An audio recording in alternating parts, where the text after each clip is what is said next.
Wena othi ufuna imali, wena othi imali usayiboni, ngicela wenze kanje. Bafethu lothi uthola imali siyambongela, and mengibheka uyalike ama-video, uyangifollowa, wenza yonke into na ku-YouTube, uyabuka ama-video and uyasubscribe. Okay bafethu, asikho-ke lapho. So into engizoyenza bafethu, ngicela ungitholele isicathulo sakho ongasasebenzisi, isicathulo nje ongasajwayele usisebenzisa, bese ungitholela usawoti.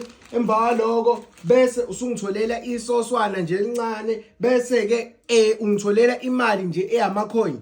Into ozoyenza ke bafethu, uzofike uthathe ilokhunjani imali eyikhona eyodwa, uyayibona le mali.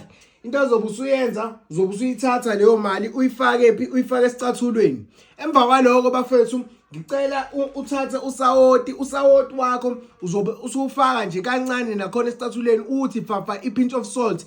Into ozobe usuyenza ke, uzobe usuwathatha lamacoin lawa, bese ke usuyathatha lamacoin ungitholela isigubhu, yabo isigubhu esikanje, isigubhu uzosifaka amanzi uwafake abe la kulayini, bese uwafaka phakathi, bese ungitholela indwangu emhlophe. Into ozobe usuyenza bafethu, ivideo ephelele ngiyacela ukuyifaka ku-YouTube. Mawufuna ivideo ephelele sengiyipostile ku-YouTube, ngihambe ngibheka ukuthi Kwanele Mpense, namanye ama-video ngiwapostile ku-Facebook. Mawafuna amanye ama-video akhona na ku-Facebook, ngihambe ngisearch nje ukuthi Kwanele Mpense. Ngiyabonga.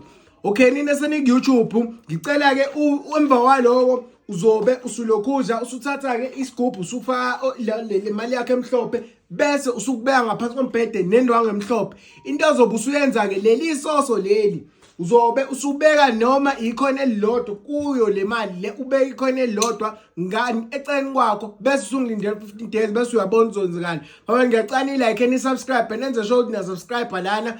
Khona mengikwazi uma ngidama ama-video wabone, so ngiyakugqugquzela ukuthi usubscribe bese ulike i-video. Ngiyabonga.